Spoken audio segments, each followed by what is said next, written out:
Pokemon Go just announced that Nihilego is coming soon to Pokemon Go, likely part of the GoFest event, given that the unknown letters that are going to be present in GoFest spell out G-O-U-B, Go, Ultra Beasts. Makes sense to me. So in this video, I'm going to talk about basically everything you need to know about Nihilego. Like, what is it? What can it do? Is it good in raids? What are the good raid counters? And does it have potential in PvP? So all that covered in this video. Let's get into it. So starting out, Nihilego is a Ultra Beast Pokemon. If you don't know what an Ultra Beast is, they're basically legendary Pokemon. I believe the Pokemon franchise puts them in the same class as like, Zapdos, Articuno, Raikou, that kind of stuff for legendary Pokemon. So you can consider them to be in that kind of tier of legendary. Not like a big daddy tier like, Kyogre and Rayquaza have.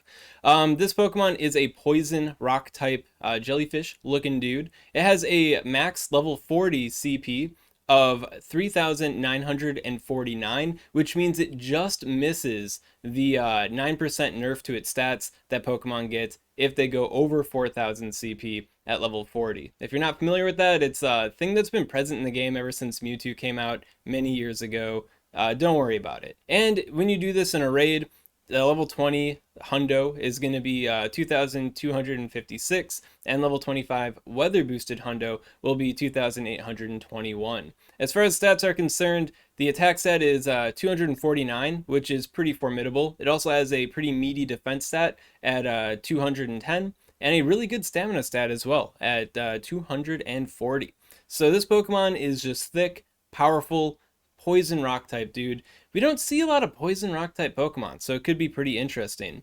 As far as the move pool is concerned, we don't have a move pool on it yet. There is no data mine on its move pool just yet, but we do know what Nihilego can learn in the main series games, which can give us some insight on what it's going to look like in Pokemon Go. Looking at Nihilego's available learn set here on Smoggin.com, we can see for fast moves, it's kind of slim pickings. We got Acid, we got Charge Beam. I really hope that Nihilego doesn't get cursed with any of those fast moves there. It can learn Hex, which is pretty good, but the main fast move that we're looking for and hoping that it gets is going to be Poison Jab.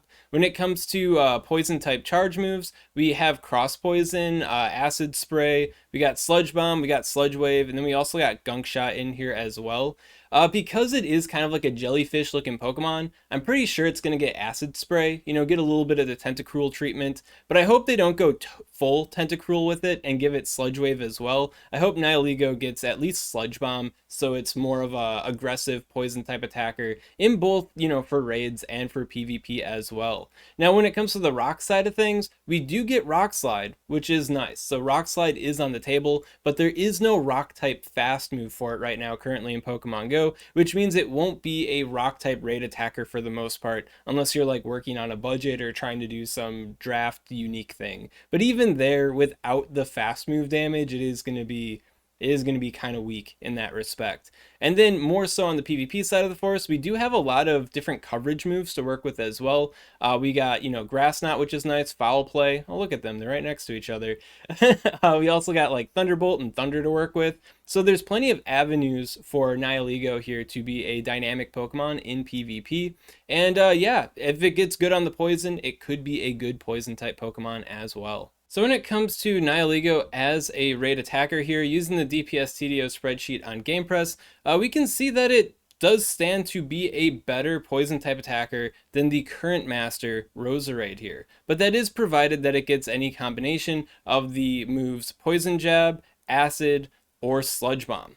If it doesn't get Sludge Bomb, I guess for the most part, a lot of hopes right on Sludge Bomb here, then it will have a lower DPS than Roserade, but because it is tankier, it has that higher TDO, total damage output, then it could overtake Roserade in terms of DPS of the third power times TDO, which is kind of the metric for like overall raid goodness here. So it does stand to be a pretty optimal poison type attacker, just as long as it gets poison type attacks, which is pretty exciting because there really hasn't been a whole lot going on for poison types aside from Mega Beedrill in the recent past. And then as far as a Eternatus, that thing's not in the game right now. It's just in the Game Master, so we have the moves on it. So in the future, Eternatus will come out, and it'll also be pretty exciting for Poison-type Pokemon. But right now, Nihilego is looking like a pretty formidable Poison-type raid attacker. And yeah, once again, when it comes to the Rock side of things, it doesn't have a Rock-type fast move, so I don't expect a whole lot out of Nihilego as a Rock-type attacker. Then when it comes to the best counters to a Nihilego raid, right now it's not on Pokebattler.com, so once Pokebattler does get updated, which will happen when Nihilego actually gets a move pool in the Game Master in Pokemon Go, which could take a bit, we can use the DPS TDO spreadsheet on GamePress to kind of get a glimpse at what will likely be the best raid counters here. So setting against Nihilego, using its stats, using its typing, right? And Poison and Rock, both weak to ground, so yeah, you can expect that ground type Pokemon are going to be the name of the game when it comes to countering the Nihilego raid. However, it is a sub poison type Pokemon as well, so like a Shadow Mewtwo will also be quite formidable. And I believe that where are you, Mr. Shadow Metagross? Yeah, on page 3 here we can see that Shadow Metagross is pretty formidable as well because it is a rock Pokemon, so Bullet Punch will do super effective damage, and the big Earthquake does that doubly super effective damage. However, you're probably going to be better off just sticking to your ground type Pokemon like your Landuruses, your Excadrills, you know, your Garchomps, your Groudons, your Rhyperiors. Those are for the most part going to be your best bets for this raid, the bread and butter, if you will. So how is Nihilego looking on the PvP side of things? Well, for starters, in the Great League, you can't get one in the Great League, like, period, even as a research reward, because if it is a 111 IV, which you can only get from trading with a good friend, yeah, it'll be level 14.5. And research reward Pokemon are level 15, and yeah, raid Pokemon to begin with are going to be level 20, so I don't expect Nihilego to be eligible in the Great League at any time ever. Bumping up to the Ultra League here, we can see that Nihilego has a worse stat product than Alolan Muck. It also has a worse stat product compared to Nidoqueen and Shadow Nidoqueen as well. So when it comes to its role as a Poison Jabber, should it get Poison Jab to begin with? Like, if it doesn't get Poison Jab, it's just not going to be good in PvP for the most part. So praying to John Hanke, please give it Poison Jab. It's like Tentacruel. Tentacruel has Poison Jab. Give Nihilego Poison Jab, for the love of everything that is holy. At any rate, yeah, its performance in the Ultra League is going to be a bit behind Nidoqueen and Alolan Muck's. Alolan Muck and Nidoqueen do have the ability to hit Registeel, which is pretty big. Alolan Muck here also has resistance to Ghost-type attacks coming from Giratina, which is also pretty big too. And Nihilego doesn't really carry too many advantages with it. On top of that, it's doubly weak to Ground-type attacks. So, you know, Stray, Ground-type attacks aren't going to be too friendly, you know, especially coming from like a Nidoqueen, for instance, or maybe a Toxicroak. Those guys like to use ground type attacks. Nihilego will not appreciate any of that. The main perk that Nihilego has in the Ultra League is that it could possibly handle Walrein and Shadow Walrein a little bit better, but those guys carry Earthquake. So if the moveset for Nihilego ends up being slow enough that you can't reasonably KO them before they can reasonably Earthquake you, well then it's kind of lights out for Nihilego there. So in the Ultra League, I think it does have some interesting potential. Mostly it's going to come down to what its moveset ends up being, of course, but even with the best possible moveset, I think it is going to be a step behind other Poison Jabbers in the meta. When it comes to the Master League, however, if Nihilego gets Poison Jab, it does have a pretty interesting niche in the Master League meta, in that it's a Poison Jabber. It's a big poison type Pokemon. So here I have the Master League meta Pokemon in my homebrewed pvpoke.com using Nihilego with Poison Jab with Acid Spray and Rock Slide, CP, Cross Poison and Rock Slide, Foul Play and Rock Slide, and then I'm also comparing it against a Mega Venusaur, another big name poison type Pokemon coming to the Mega Master meta. If you want to know what the best Mega Pokemon are for the Master League, I did a video on that a while ago, link above in the description to get learned up, and then also comparing it to Metagross, because being a Poison Jabber means you're dunking on these big fairy type Pokemon. Metagross is here to dunk on fairy types as well. And yeah, you can see Nihilego, main perk here, same as Mega Venusaur and to a degree Metagross, is that you're able to take on these big name fairy type Pokemon no problem whatsoever. So I think it could make a pretty interesting splash in any sort of Master League meta for that reason, megas or otherwise, being one of the few Pokemon that can reasonably handle Zacian fairly well. You can see here that I'm using the Even Steven, 1-1 shield scenario.